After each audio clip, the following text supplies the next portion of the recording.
कार्तिक महात्म 25वां अध्याय।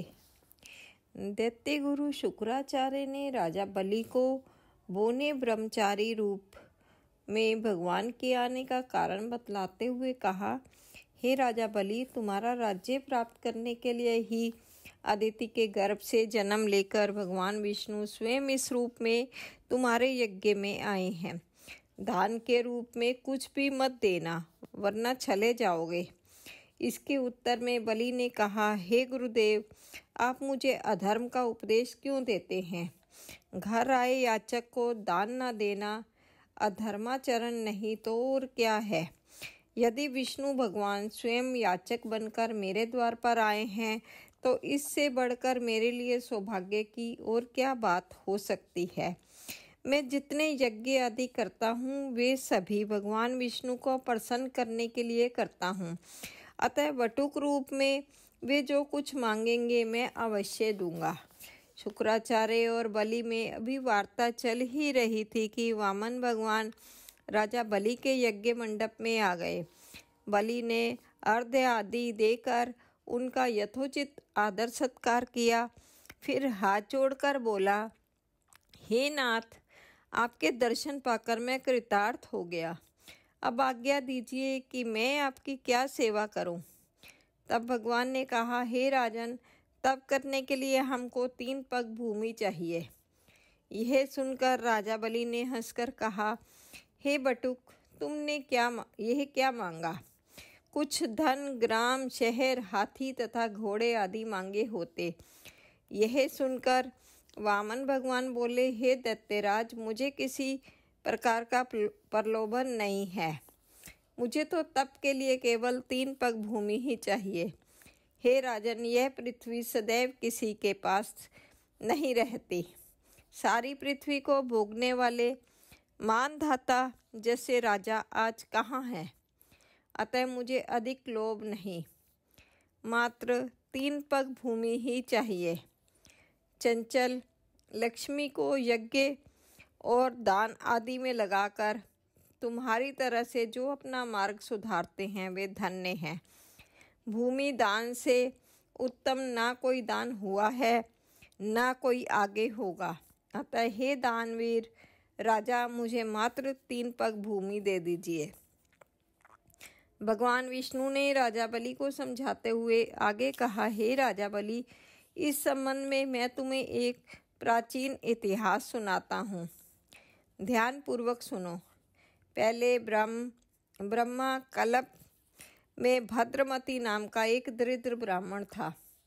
उसके श्रुता, सिंधु, यशोमती, शोभा, कामिनी तथा मालिनी नामक 6 स्त्रियां तथा अनेक पुत्र थे। जब दरिद्रता के कारण सभी भूख से अत्यंत दुखी हो गए तब वह ब्राह्मण सुकुटुम्ब कौशंबी नामक नगरी में चला गया। वहां जाकर भद्रमती ने सुघोष नामक एक धनी ब्राह्मण से 5 पग भूमि मांगी, जो उसने दे दी। इसी 5 पग भूमि के दान के कारण उस सुघोष नामक ब्राह्मण को विष्णु का परम पद प्राप्त हुआ। तत्पश्चात एक अन्य ब्राह्मण के मांगने पर भद्रमती ने वह दान में मिली हुई 5 पग भूमि उसे दान में दे दी। इससे भद्रमती को मोक्ष की प्राप्ति हुई।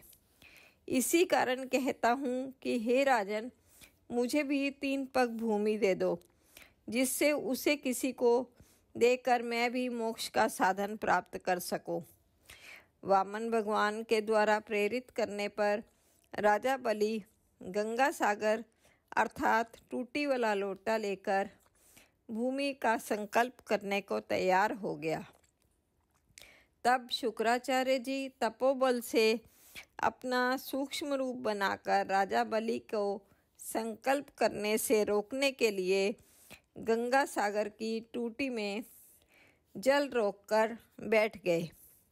वामन भगवान शुक्राचार्य की इस चाल को जान गए, अतएव उन्होंने एक तेज नोक वाली कुशा लेकर लोटे की टूटी के छिद्र में डाल दी। इससे शुक्राचार्य की एक आंख फूट गई और टोटी में से राजा की अंजलि में जल आ गया। राजा बलि ने 3 पग भूमि देने का संकल्प दे दिया। उसी समय भगवान विराट रूप धारण कर ब्रह्मलोक तक बढ़ गए और उन्होंने 2 पगों में सारा ब्रह्मांड नाप लिया। भगवान के पांव के अंगूठे से ब्रह्मांड फूट गया और फूटे हुए मार्ग से पानी के अनेक स्तोत्र बहने लगे। भगवान विष्णु का पैर उस जल से धुलता रहा। वही लोक पावन जल ब्रह्मा आदि देवताओं को पवित्र करता हुआ सप्त ऋषियों से सेवित सुमेरु पर्वत पर पड़ा तथा गंगा के नाम से विख्यात हुआ। इस प्रकार पतित पावनी गंगा की उत्पत्ति भगवान के चरणों से हुई, जिसके स्नान तथा स्मरण मात्र से जन्म जन्मांतर के पाप नष्ट हो जाते हैं। यह दृश्य देखकर समस्त देवता तथा ऋषि मुनि स्तुति करते हुए बोले, हे अनंत मूर्ति, जगत संचालक, परम पिता और सबके स्वामी, आपको नमस्कार है। इस प्रकार स्तुति सुनकर भगवान ने सब देवताओं को उनका अपना अपना स्थान दिला दिया और बलि को रसातल भेजते हुए उसे वरदान दिया कि अग्नि में बिना मंत्रोच्चारण के जो हवन किया जाएगा वह तथा कुपात्र को अपवित्रता से दिए गए दान का फल तुम्हें प्राप्त होगा। इस प्रकार भगवान ने देवताओं को सुंदर स्वर्ग तथा बलि व अन्य दैत्यों को पाताल दिया। इतना कृत्य करके विराट भगवान पुनः वामन रूप हो गए। तब समस्त देवताओं तथा ऋषि मुनियों ने भगवान की पुनः स्तुति की।